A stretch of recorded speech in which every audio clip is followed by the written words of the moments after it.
All right, everybody, we are live again. Dynasty Mirror Search for Uhuru. And on today's show, okay, this thing's acting up. On today's show, or I'm sorry, this evening, well, it's night where you're at in New York. Yes, right. Where I'm at is afternoon. So on this Yes. afternoon's program, we have Miss Kadijah. And tonight's topic is why don't the majority of Black Americans have an exit America strategy? Hmm. Miss Khadija, me and you had a very detailed conversation. I like to have that conversation again right now when I was at the airport. And you were just Yeah. talking about your experience and the importance of having a passport and the Black Americans aren't travel ready, the majority of us. And let's go ahead and start there when we're discussing Okay. how Black people don't have like a travel plan. I think it was. Yeah, you were talking about the other night. You mentioned the plan, Right. and then make a plan. And I'm thinking, a lot of people don't even plan for tomorrow. Correct. They wake, they go to bed and wake up, and then they go. They don't have a plan. They don't have a plan for having babies or whatever. Anyway, so we're not used to making plans because people will change our plans for us. Right. I have a plan every morning because I own this business and I have to know what I'm going to do when I come in the business. Right. But the information um, that, the information is just not hand fed to us. Like I'm going to hand feed you some information about the plan. Well, First of let me all, ask you this, Khadija, real quick. yeah. Do you think Black people want to be hand fed? Well, we Like are everything we is are their hand problem now? fed. No, we are hand fed in this country. We get whatever they give to us. Hmm. Okay. They let us have education, they let us have houses, and or they don't let us have houses. We're being hand fed what America wants us to have, which isn't very much, and they can take it away whenever they feel like it. And Hmm. case in point, we talked about this special on PBS after the Reconstruction era, Hmm. uh, after slavery, and we had it going on. And I encourage everybody to listen to that, people to watch it. Black people say, okay, we got organized, we're free, we have our banks, they had their towns, they had everything. But the white folks said, too much. That's too much.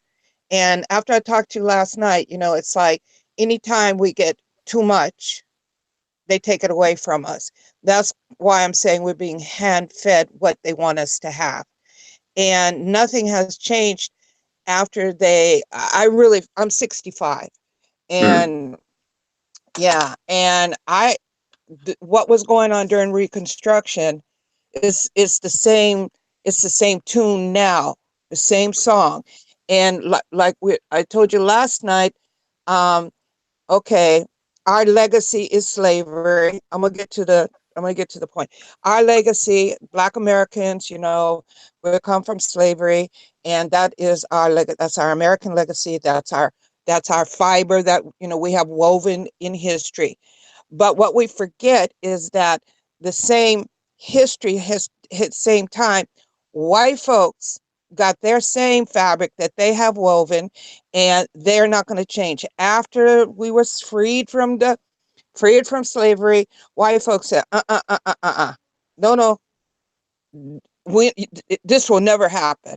We're not going to pay them to do nothing. They'll never have more than we have, and it's never going to happen.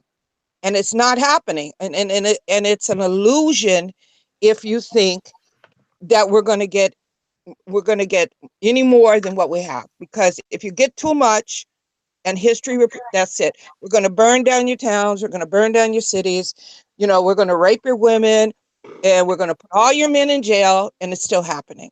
Hmm. So yeah, I mean, in 65 years, and I'm looking at this That special on PBS is so informative.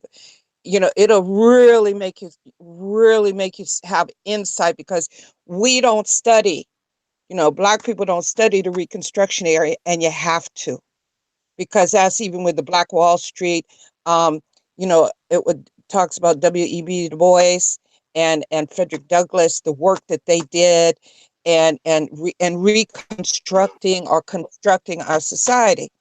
Okay, but the whole thing that I walked away from it is too much. Y'all got too much. Gentrification, y'all got too much. I'm sitting in Harlem, gentrification, that means y'all got too much and we're going to take it. So nothing has changed as far as I can see. So the plan now is that we get the hell up on out of here and go home. Mm-hmm. Let's go home. In Africa, they're not going to tell us too much. You know what I'm saying? They're going to Mm-hmm. say, come bring it. And you can have all that you need, all that you want, because we have it. And there's nobody there that's going to say too much. And we're going to destroy you the way Mm-hmm. that we are being destroyed here in America. And the young people, y'all got to open your eyes. You're not going to get any further than where you are right now. You can go ahead and get your education, but take it with you. Then you go back to Africa, and then they're going to say, well, you have too much education. No. So the whole thing was too much. So Mm-hmm. I was really thinking, yeah, I was really thinking about it. I can go there and build an empire, and not one person's going to tell me I got too much, and I'm going to burn you down, and I'm burn you out. No, they're going to come help me. You understand what I'm saying? I do Mm-hmm. manufacturing. They're going to come help me. They're going to want jobs, and nobody's going to say you got too much. And that's the theme here. So, in planning our exit strategy, okay, the first thing that we need to do, and I go to the post office and get an application for your passport. Mm-hmm. Okay. Now, Right. sisters that's Khadijah, what's the? I think like what 90%, 95% of us don't have passports. 90%, 95%. well, they have one. Is like, people, when I said, no, I got my passport, they're like, what? And I've Mm-hmm. been to Cuba on my passport. I've traveled. Mm-hmm. And I've lived out of America for many, many years. I took my kids. I got 8 grandkids, 2 daughters, and everybody got a passport. Mm-hmm. And probably 90%, because I'm going to tell you something. This is what I was really thinking about today. Okay, sisters who go get your weave done Mm-hmm. once a month. Okay.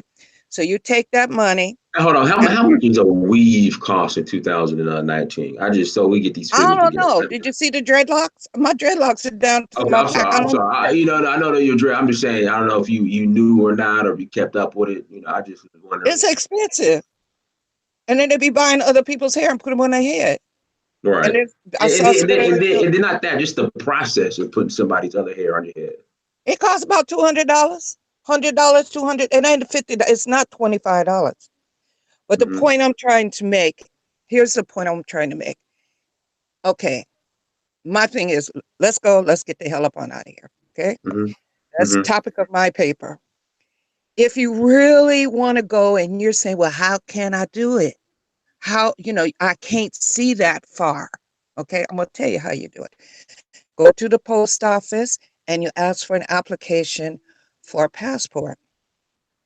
You make a sacrifice in that month to pay, I think it's $135 now. It's okay. You go get 4 passport pictures, because you're Mm-hmm. going to need 2 for a visa to travel outside of this country. Mm-hmm. Go get 4. Okay. Then certain post office, there are requirements. I think your birth certificate and another piece Yep. of information. Okay, your driver's license or something like that, right? You go and you sacrifice. Ladies, you sacrifice a pair of shoes for the month.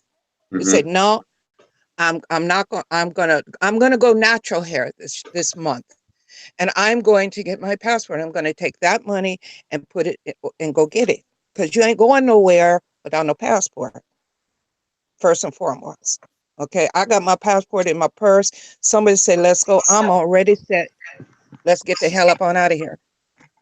Okay, that's the first thing. The second thing is, you remember how we used to have, you may not remember, you may not know about this. Rent parties.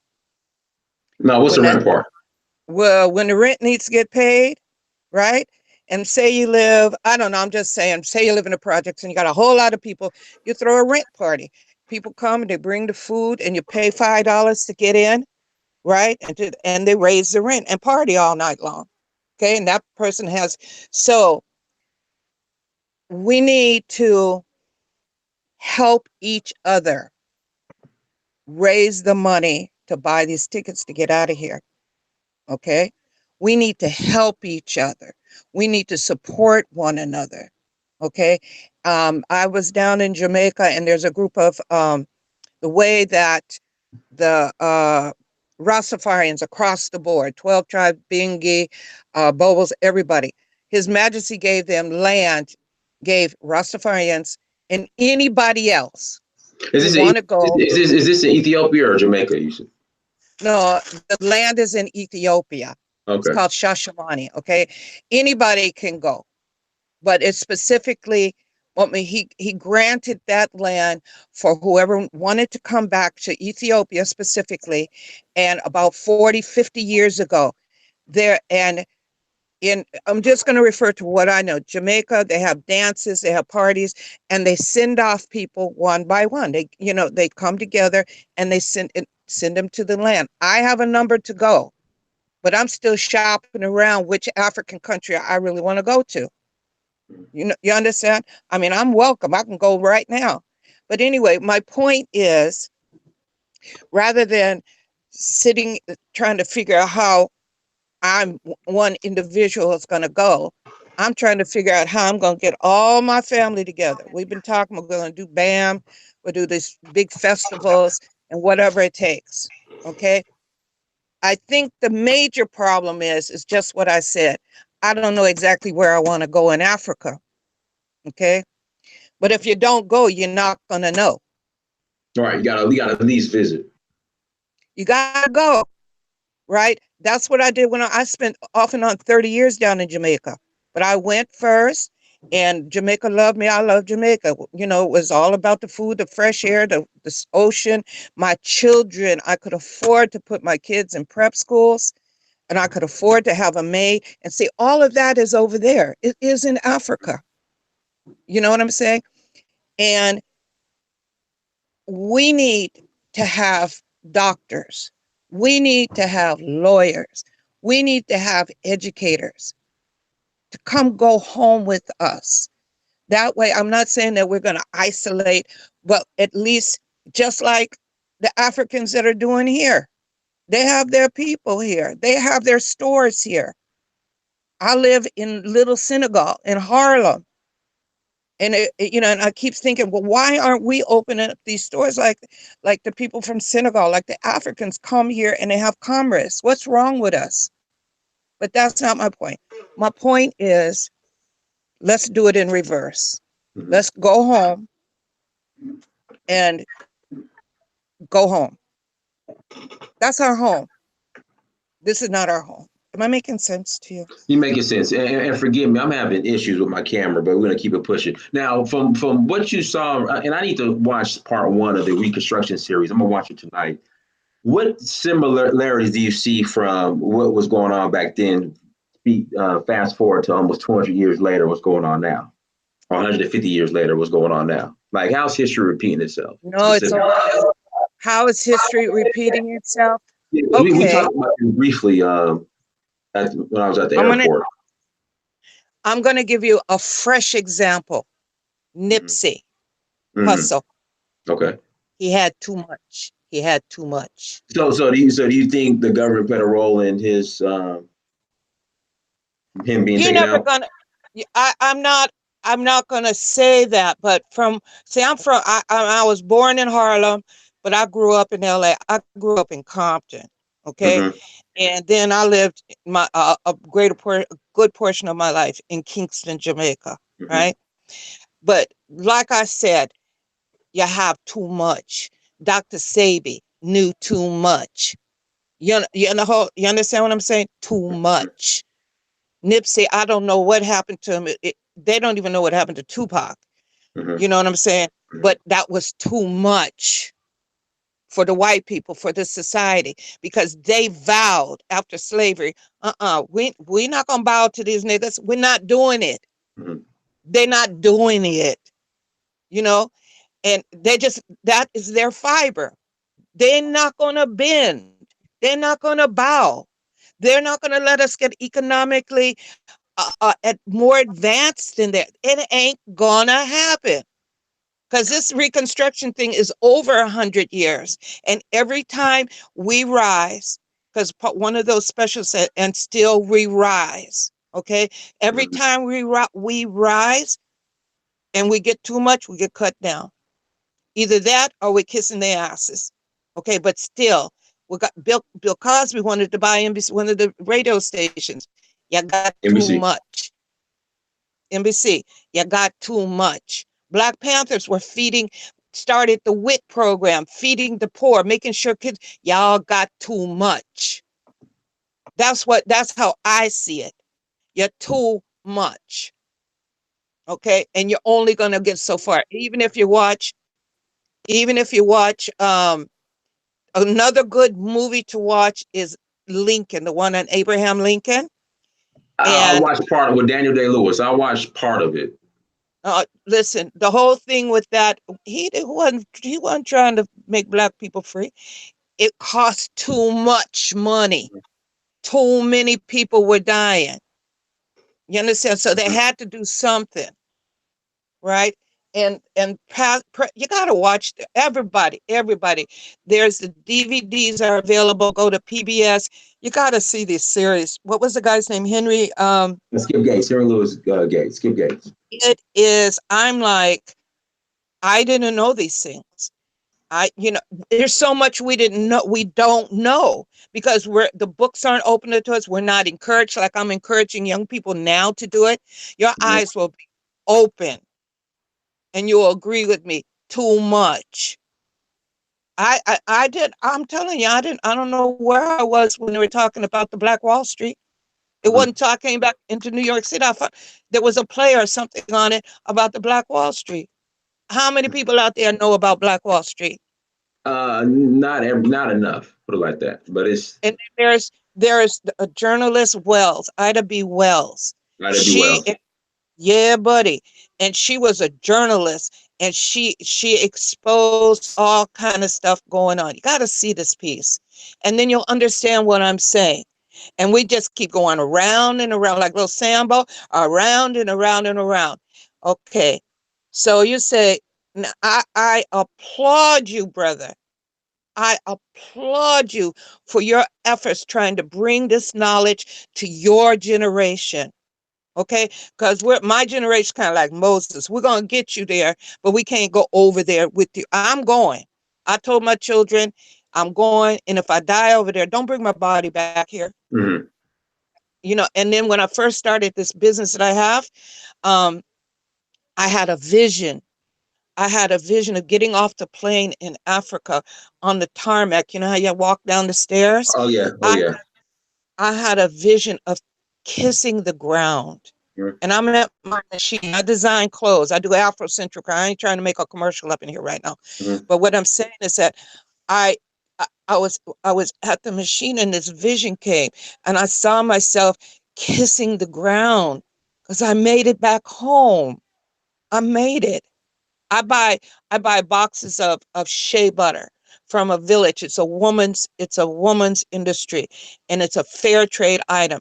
And sometimes some of the boxes that I get have the packing labels on the place that the shea butter comes from. And if you don't know about shea butter, find out about shea butter. It's Mm-hmm. it's a, it's a, it's for us. It's from Africa. But I intend on going to the village or the villages and visiting them and saying, I got your shea butter.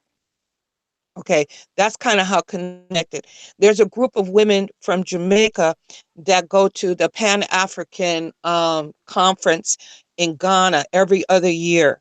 What they do is they take seeds, they take trade from the West, and they trade it with the women in the village where they have a house where they stay in, right? So there's a trade going back and forth.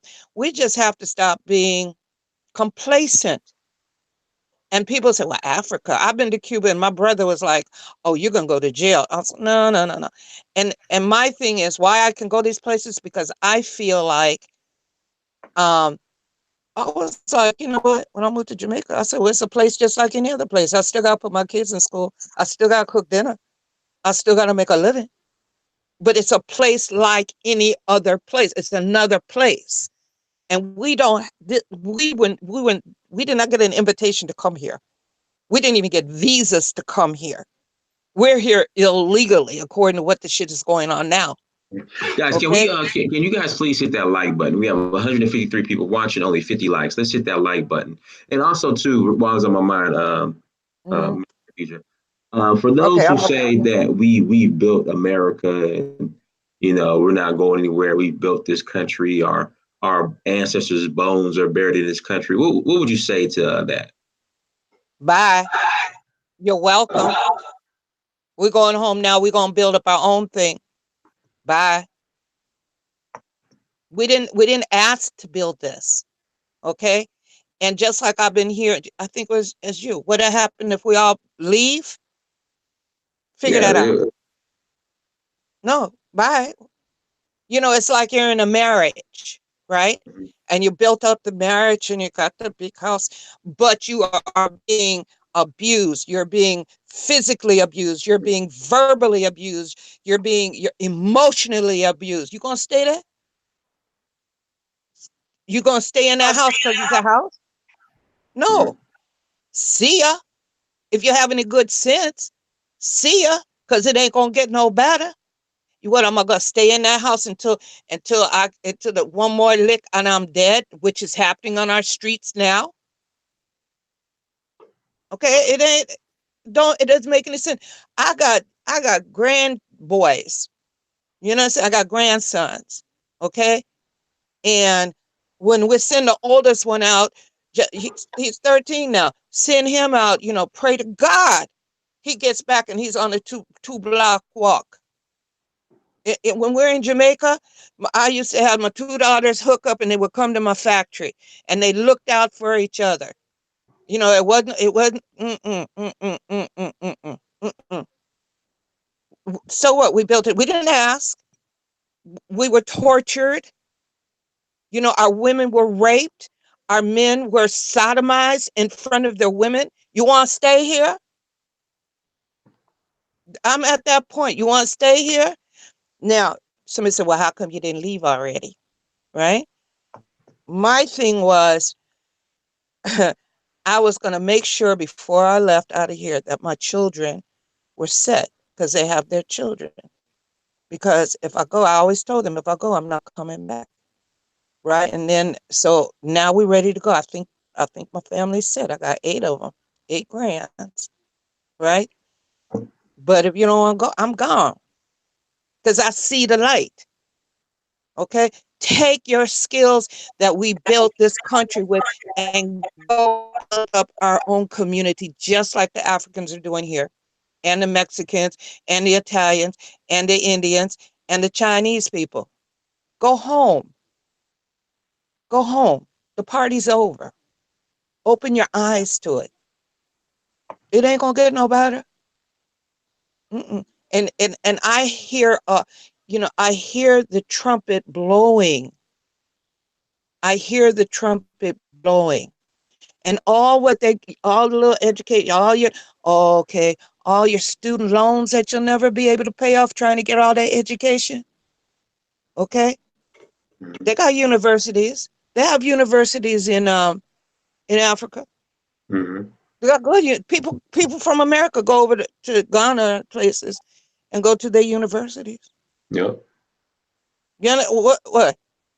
You No, know, no, I'm listening. I'm I was trying to agreeing with you. loosen. I was agreeing with you. I'm trying to loosen up our brains and get, hello, what, so many. Okay. Go Here, ahead. Take your remember we time. Take your talked. time. Take your time. Go ahead. My I camera's still got tripping, this. but go ahead. Don't worry. The, I want to put this out there, and I'm going to send you these pictures.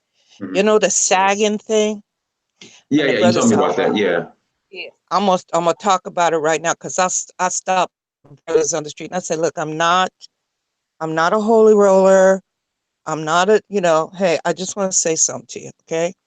And then I tell them the story about how the homosexual Europeans Hmm. who were slave owners would sodomize, would rape our big men, right? The slaves in front of their children and their women.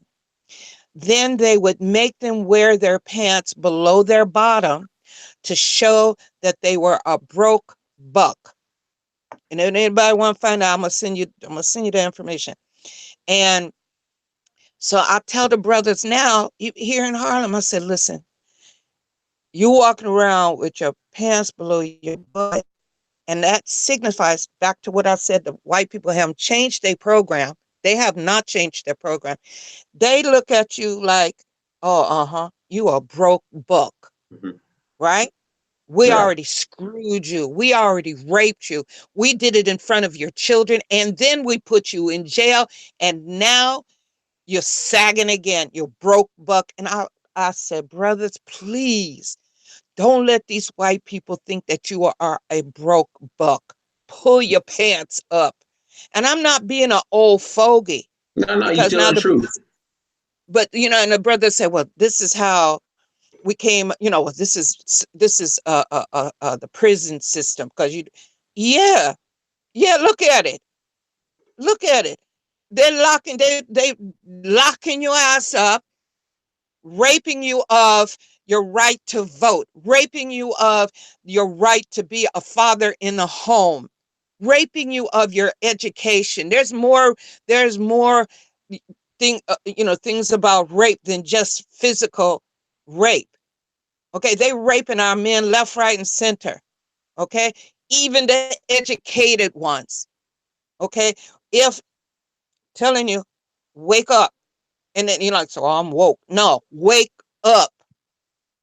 There, So anyway, um, that's something that is very, very important. Pull your pants up. Don't let the white people think you're a broke buck. But the brothers who are walking around sagging, yeah, they Right. broke. They are broken. My children are broken when you walking around and the crack of your ass is showing. And I'm like, well, what woman want to do that? Okay. But if you look, you take it all the way back. We had to look at it as women and children. We had to look at it because they forced us to look at it. So today we're looking at it again because they're forcing us to look at it. It's socially acceptable. And you know what I'm saying? They didn't outlaw sagging. No, you're gonna go to jail if you're sagging. No, you're gonna come out of jail sagging because now you are broke buck. Mm. Mm, mm-mm. And the first time I did, I was going down in the subway, and these two young men was in the corner smoking a joint, and I walked up to them and said that, and I didn't tell them to pull up their pants. They got the message. They're supposed to, Mm. yes, ma'am, we're gonna do that. So hey, holler, spread the word. They're still breaking us. So let's go home. Let's go where we're not going to get raped of anything. Mm. Let's cut this out. Recognize, take your education. Oh, now I think I'm gonna end with this one. Okay. Okay. When I met my daughter's father, it was in Hmm. LA, Okay. and he's an ex-Olympian out of Jamaica. He went to Okay. USC. Okay. And but he was also involved in the Rastafarian movement in Jamaica. And he changed my life. because he said what they were doing, what he was doing was buying equipment. He has a furniture manufacturing company down in Kingston, and he said that they were, making money, and he was collecting. You there? Hi. He was collecting machinery to take to Africa so he can make furniture. And this is an educated man. You know what I mean? It's Mm-hmm. a celebrated, but something at that skill. Now he could have said, well, I'm going to be a lawyer or I'm going to train sports people. No, he was getting together, preparing to go to Africa. Okay. So at the time, I told you I was working at a record company in Burbank. I'm not going to mention the name. It don't matter. And Okay. I was assistant to one of the VPs. Yeah. And I was about 24. And I thought to myself, and repatriation came into my life. Mm-hmm. The whole thing about repatriation, going back to Africa. And that was in 1979. So I said, boy, I don't know if I could go to Africa and be an administrative assistant or work in, corporate Africa. And but so what am I going to do? Right. And this is what I was having in my 20s. And I said, no, what can I do? Well, I have been sewing since I was 8 years old. I have a master's degree. I have a bachelor's degree. I got a resume to kill your mama. Okay. It, resume. I walk into wherever I want to walk into and I'm hired, even at my age, 65, because they can't discriminate against my age. Okay. However, I know that I was telling you last night, I can take one sewing machine and 2 yards of fabric and I And get it made a done. living. And get it done. I get it done. So I have been, in order to stay home with my daughters, my second dog was preemie. I started in 1985. I started at an at-home business. Really didn't know what I'm doing. I didn't have no business plan. All I knew is I had skill. Yeah. So I started. By the time that little one was premature, but she came, I had people working for me. Yeah. And I opened a shop at 54th and Crenshaw in LA. Okay, but it was in the heart of the crack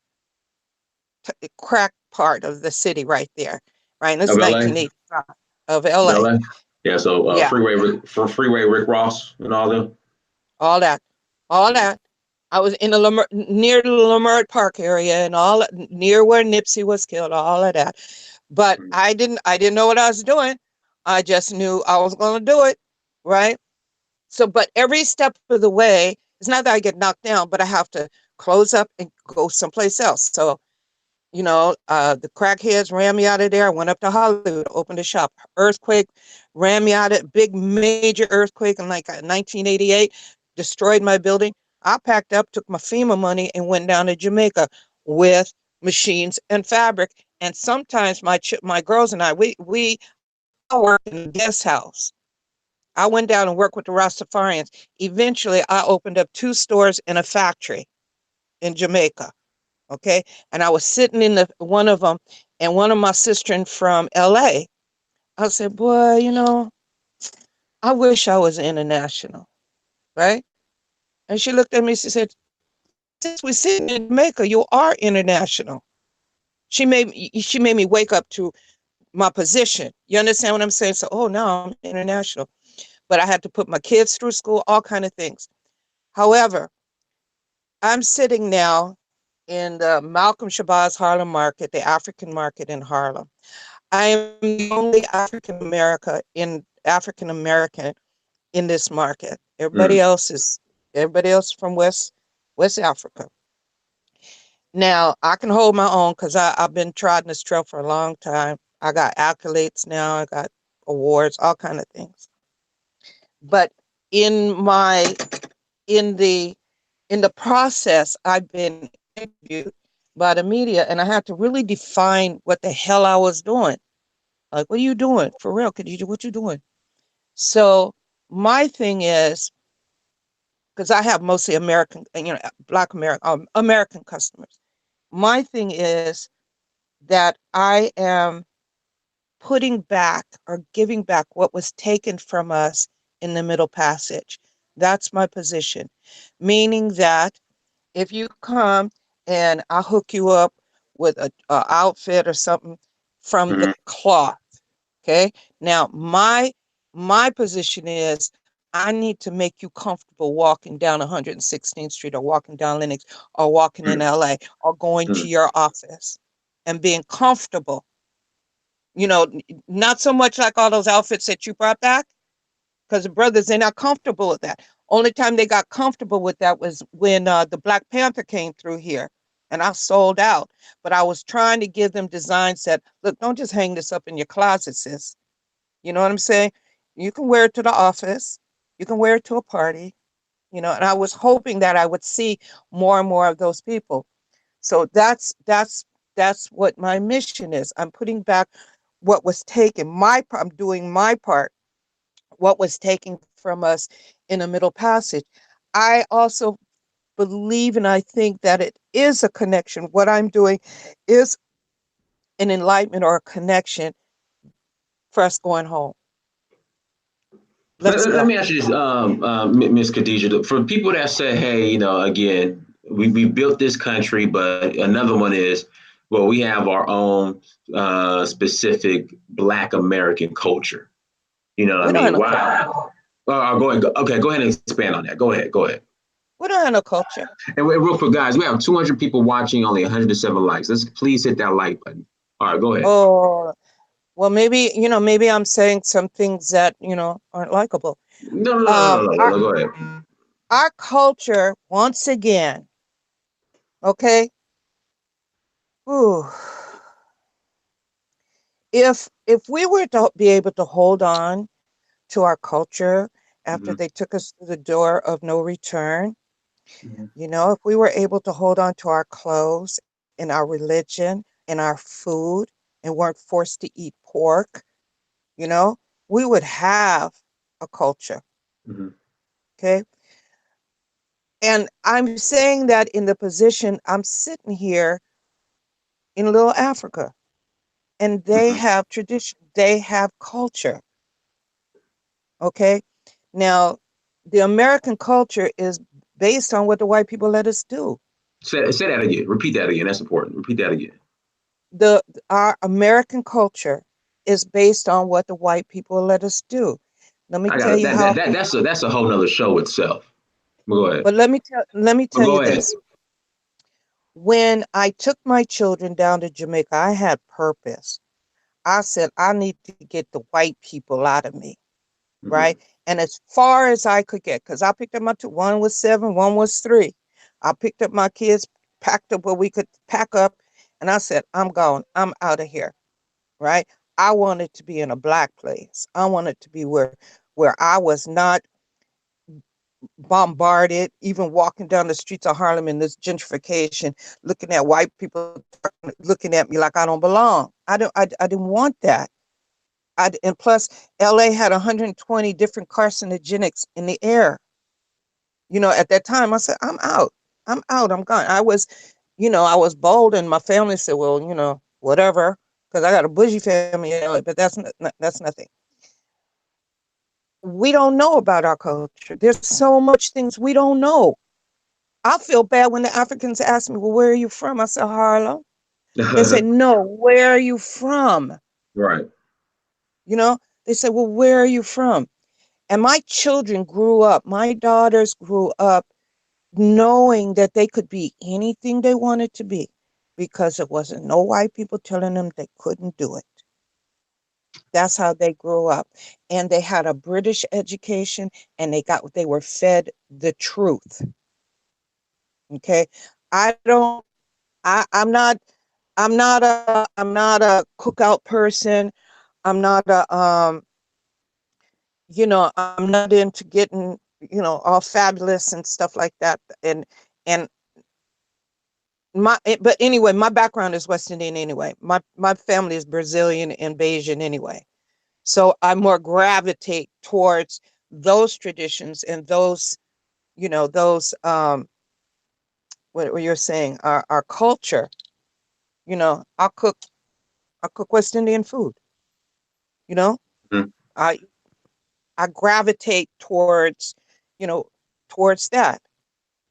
That's just me personal. Hmm. That's just me. That's me, my 65-year-old self. That's all.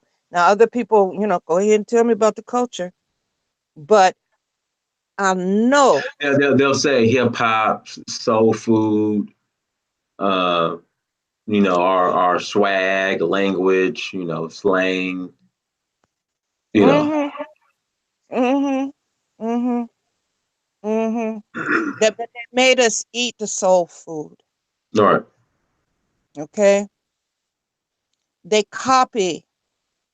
They copy our swag. Now they're telling us even okay, culture, our hair. Now they're telling us we can't wear our hair to work. What culture are you talking about? And Hmm. you gonna lie down for that? They're telling us about our hair now. It's too much for them. It's too much for them. They're saying I can't wear my natural hair to work. Hmm. And then you want to ask about culture? It's too much. That hair, just the hair thing alone right now. The hair thing is in the courts. All right. So I don't know. But it wouldn't be a thing in Africa. Right. In fact, we're probably more downplayed than the Maasai. You know what I'm just saying. Uh-huh. Yeah, yeah. And then well, a lot of people say, well, we have the church. Okay. Yeah. Okay, there Yeah. we go. That's another one. The church, the church. That's another one. That's another one. Okay. That's another one. We got too much.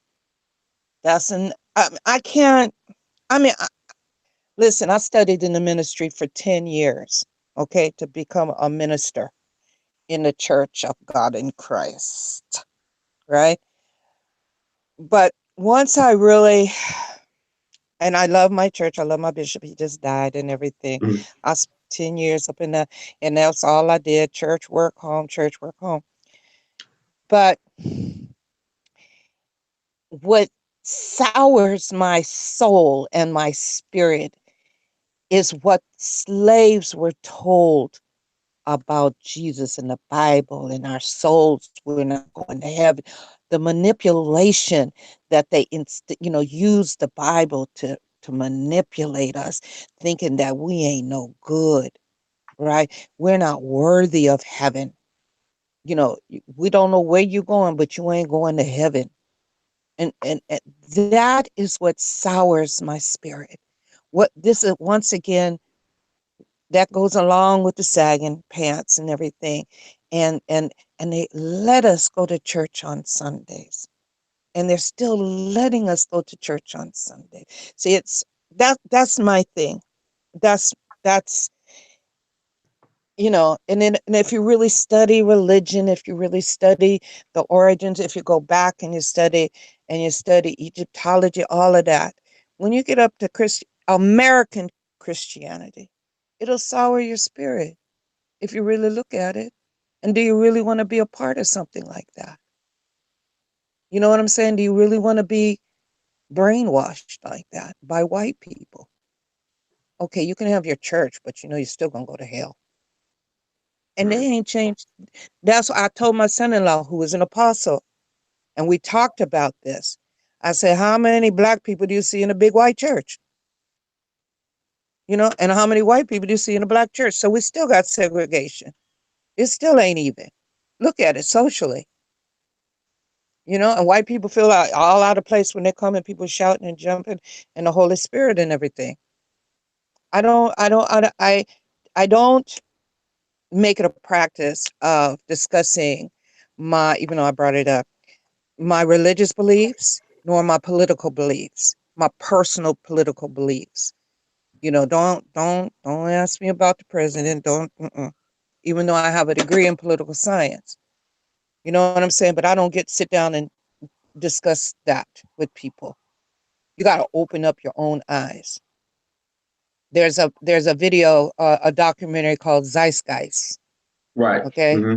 got to watch that one. And then there's some more. And and I'm saying that because I didn't know about it until a brother sat me down and said, look, you got to watch this. Then there's hidden colors. Okay. And a lot of people don't, I know I'm talking to a whole bunch of people that don't know nothing about hidden colors. And we have to talk about these things, and we mention them. That's how we educate people and make them understand why the hell we got to get on up out of here. Okay. Because if the government can do what they did at the border of Mexico, honey, we could be next. That's why you gotta get your passport, because they will lock down that, and ain't nobody gonna get a passport because none of you niggas are going anywhere. Mm-hmm. Okay? That's why you need to go get your passport now. Mm. Get it, Now, hold on. listen, everybody. I keep both of mine with me. Damn it, I Hey, don't leave home without like American Express. Don't leave home without it. hey, here, I'm sitting at Don't my leave home. machine. Like I said, it's like American Express. Don't leave home. I'm Don't sitting at leave my home without it. I'm sitting at my machine. I got my purse right next to me, and voila. Mm-hmm. Here, that light shining from my here it is. Now you see that little thing on the bottom? The old passports didn't have that little thing. These puppies have chips in them, okay?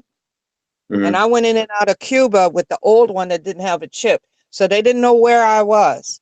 Mm-hmm. Okay. And then you can go now, but this was back in the 2000s. You can go, and then they didn't stamp your book now. You can go in and out now, right? And the Cubans knew the drill. And I want to talk about Cuba. Mm-hmm. I cried. This is another thing I want to expose. I stood in Havana, the capital. Everything did stop in 1958. The cars, the buildings, everything. And it is truly a communist country. But I stood there on the seaside in Havana. I said, hold up a minute. There's Texas, Louisiana, Mississippi, Alabama, Florida. And I could have, literally thrown a stone. And we're in the Gulf of Mexico, and Cuba is the largest island in the Caribbean.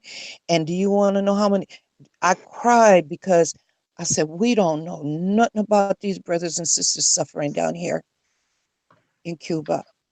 Santiago de Cuba is where the Africans are, and there's Afro-Cuba, and there's Yoruba, and they're practicing still the religion from Africa, and we don't know what's going on down there, and they're right there. It grieved me, because I felt betrayed by our government, by our education system, that they don't say nothing about Cuba. Mm-hmm. And that's really where I found out about the whole Yoruba thing. I went down there. The people get vouchers. That's a communist system where, they get $15 vouchers, but they pool them together to buy food. The women get the women get 3 sanitary napkins a month, and they hold on to them to give to if a woman goes into the hospitals. Doctors in Cuba get paid $25 a month, and they ride bicycles, and they're obligated to go into the communities to help the people. The nurses are obligated. The healthcare is free. I met so many doctors and lawyers down there because education is free. But the whole thing is, with a passport, you can go. You can go wherever you want to go. Go. With a passport, you need to see the world. That's I couldn't have given a greater gift to my family. Then y'all got passport? Let's roll. Which one are you going with me? You know? The thing about Africa is a lot of people, still think that Africa is like America, one big country. But it isn't. 54 countries. Right, Countries. right, right. Oh no, no. Everybody thinks Africa is one country Right. called Nigeria with this all With one zip. Nigeria. Right. And they got a zip code for Nigeria, a zip code for Ghana. No. But okay, so we established that. Open up the book, go Google it, learn something before you go over there. But what I found out here sitting in this market, what transcends the countries, even before the countries, are the tribes. And the tribes are very important. So when you're doing that little DNA thing, what they have going on, right? Mm-hmm. And they say, All oh, right. okay, well you're from Ghana. You need to Mm-hmm. find out if you need to find out if you're Fulani or you're Olaf, okay, or you're Zulu or you're Yoruba. That's the root. And I think when you found out, when you went and they looked at you and said, no, what tribe did they tell you you're from? They said, Yoruba. you're yeah, there you go. They didn't say you was from Nigeria because the Yoruba came long before Nigeria. None. And that's one of the most fascinating things and to me and the dialects. And because I one day I was saying, well, what asked one lady, I said, what's she saying? Right? She said, I don't know. I don't speak that language. I said, oh, okay. I mean, I at my age, I'm still receiving information. I'm not locked down at all about it. So you need to find and make that connection because the other thing I found out is, when the people were taking the Africans and put them on the slave ships, Mm-hmm. they didn't take the criminals. They took the cream of the crop. They True. took they took the educators, they took the kings, they took the princes, they took the agriculturists, they took the witch doctor, the doctors, the healers, because those people were strong and they had knowledge. Think about it. They brought people who had knowledge so they could build up their little country over here. Okay. So when the Africans look at us and the ones that know what happened and accept that we were taken, right? They know that we're royalty. They know our bloodline. They're not looking at us like little pranky somebody from I don't know, Mississippi. They look at you and tell, oh, you're Yoruba. And you know who your people are? And they'll say, you know who your people are? Your people are this, and your great grandfather sat on the throne and was a mighty warrior. Mm-hmm. And they don't let that bloodline go. You come from that. You're a mighty warrior, or your mother sat on a your ancestors were your great grandmother. The women ruled and are honored here. So you're going to be honored. You came from that. You came from that bloodline. The same way that Makeda, the Queen of Sheba, Queen of okay, Sheba. and the same, that kind of bloodline. His Majesty Emperor Selassie, they can trace his bloodline all the way back to David. And the thing is, right, him and all of his family, you're from that bloodline, and you recognize that. And we are from that. We are the royalty that came here. We are the royalty. And when I went down to Jamaica, I was like, whoa, whoa, whoa. I just saw that brother in LA. He looked just like so and so. But it was a Jamaica. So when they look at us, they go, whoa, whoa, whoa, whoa. You know, you were in Zinga's. You look just like in Zinga's bloodline. I'm just pulling names out. You understand? For example, and they know what happened to us, right? They know what happened. And the whole thing about that, the what is it, the door of no return? Or is it the gate of the door of no, right? Okay, about Mm-hmm. that. Well, we coming back. We're back. You thought we weren't gonna come back, but we're coming back. We Mm-hmm. made it back. It's like you go to war, right? You go to a major war, you go to Vietnam. I'm back. I made it home. You understand? You know what I'm saying? We made it Mm-hmm. home. You have to have that, you have to have that mindset. Especially if the people say, come on, we know who you are. We know exactly who you are. Anyway, I think I said enough. Okay. Everyone, let's hit that Any, like button. We have 211 people watching, only 130 likes. Let's hit that like button. Let's see what else we got here in the chat room. I think we covered Okay. all the I guess objections in regards to we built this country. We have the culture and Hmm. uh, we covered getting the passports. Okay, here we go. Here's another one. Well, when people say, well, the Chinese are taking over Africa, what would you say? Well, a couple of years ago, no doubt, but a couple of years ago, I saw this documentary on a woman from China who opened the largest shoe factory in Ethiopia. The reason being, the labor was cheap. And I said, well, how could the labor be more cheaper than China? Okay. Chinese people, I say, okay. Chinese people run the grocery stores in the Caribbean, especially Jamaica. Yeah. But the thing that I found out, because I dated a Chinese Jamaican who had his father was part black. And what they did in 1960, I'm going to get to the African thing. What they did in 1962, when Jamaica got their independence, they sent some of them Chinese people back to China. Some of them were black. Some of them were Jamaicans, Mm-hmm. straight out Jamaicans. And what happened was when the men would come from, and it's happening in Africa right now, when the men would come over to Jamaica to work, and they had their maid, the black maid, the Jamaican maid, they would breed with them. So you got intermingling, okay? And this brethren friend of mine said when he went over, he was learning Chinese, he was gonna go talk to his aunts and the uncle and all like that in China. And he said he was talking to one of his uncles and he's speaking Mandarin or whatever. And his uncle just broke out in straight patois, Mm-hmm. Jamaican patois. Say, I don't know no Chinese. Okay. Now I think one of the ports was it Kenya that couldn't I'm not sure that couldn't pay the bill.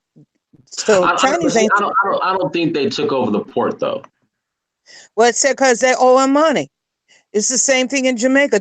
In Jamaica they built a super highway, and now they have to have tolls to pay back to the Chinese. Yeah, yeah, it makes. I mean, well, yeah, you gotta. Yeah, of course. And they got a police station. If what I'm reading is true, I don't know. It's South Africa. One place I didn't have notes here to say Yeah, they South open Africa. it. I think that was just a training center, from what I've been told. Same thing. Same thing. And we're not being told that American soldiers are there. Different subject. The Chinese people, I don't think the problem is the Chinese people. I think it's the African people that are Expand on allowing that. Expand on that. they're allowing it to happen. Okay, there. They're Okay, allowing I agree. and it's greed. And it's Hmm. backfire. It's gonna backfire. And by that time, you see how I know Chinese people in commerce and business is that they open up the supermarkets in Jamaica. And they are ruthless. They're mean.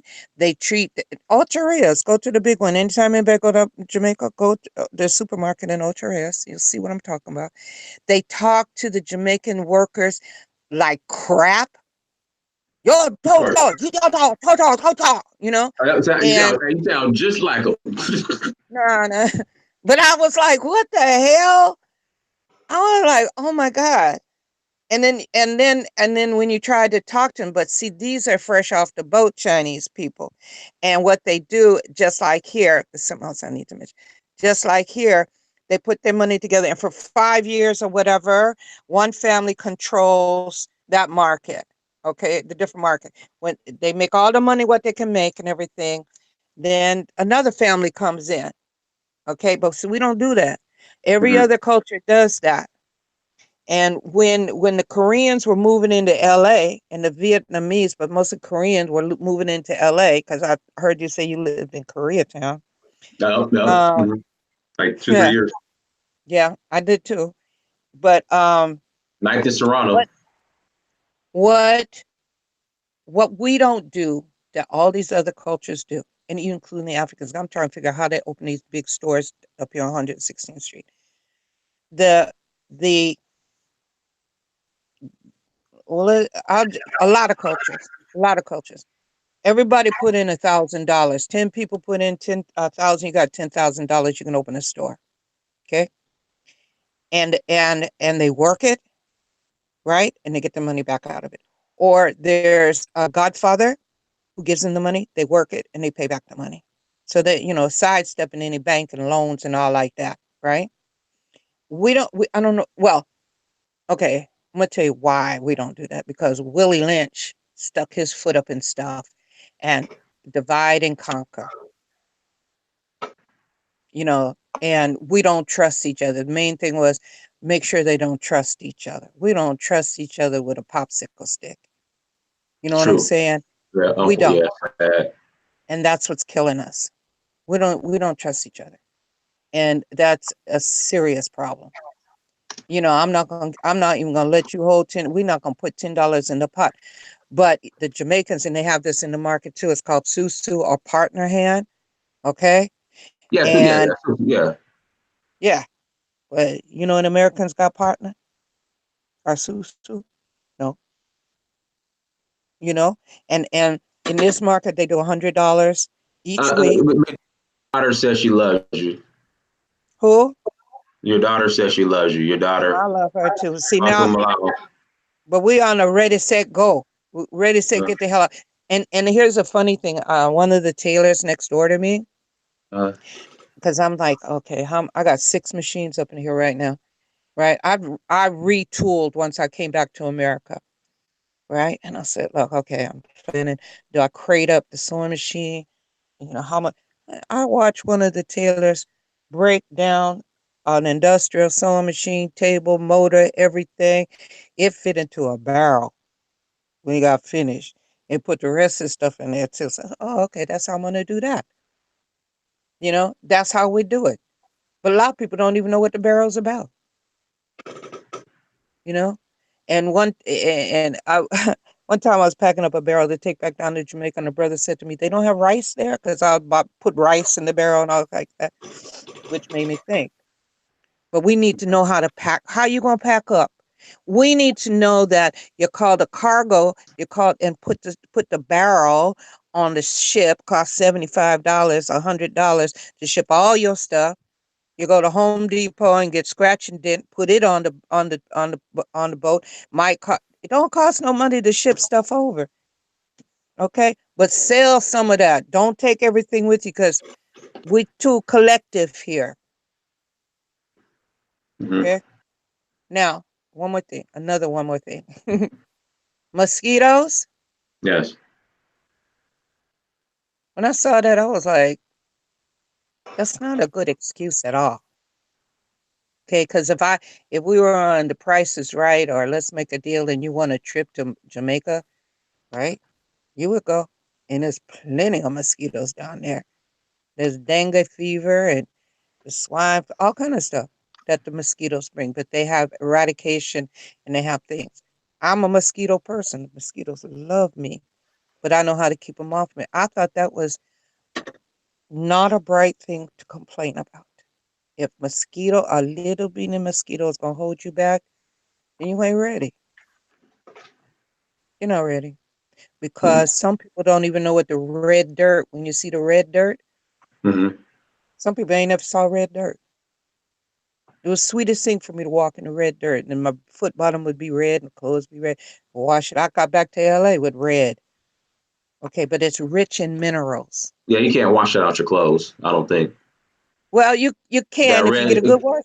Okay, well, If like you I get a know. good washer, you get a good washerwoman. Mm-hmm. But the thing is, it's minerals. Actually, it's bauxite. Okay, that's what they make aluminum from. But any more things coming up in there?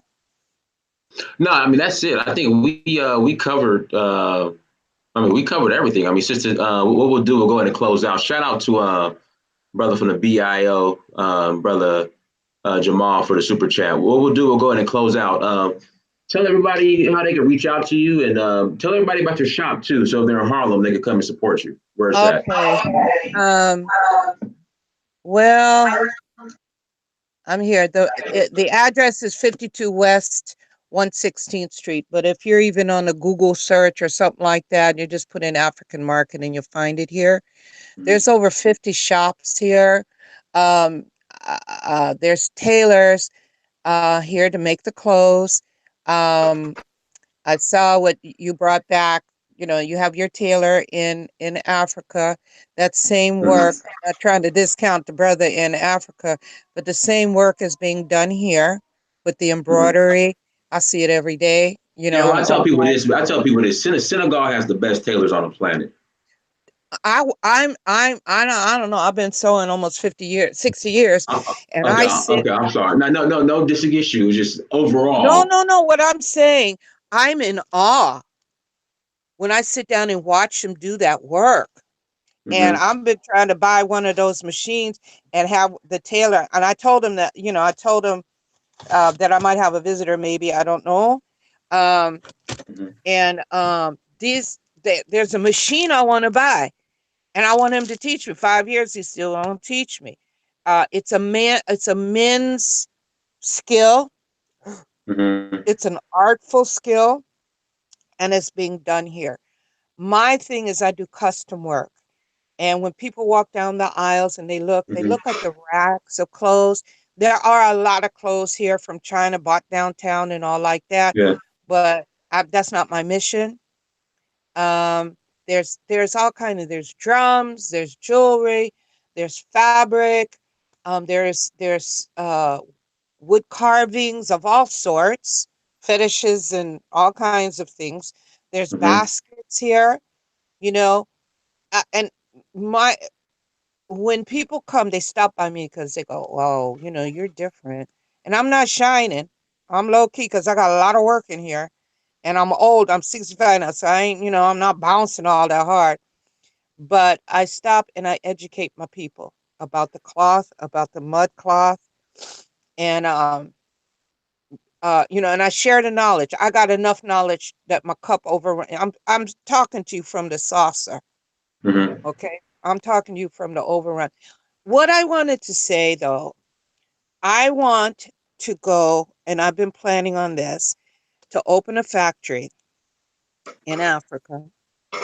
And I watch the Africans come here, mostly from Senegal and Mali, Hmm.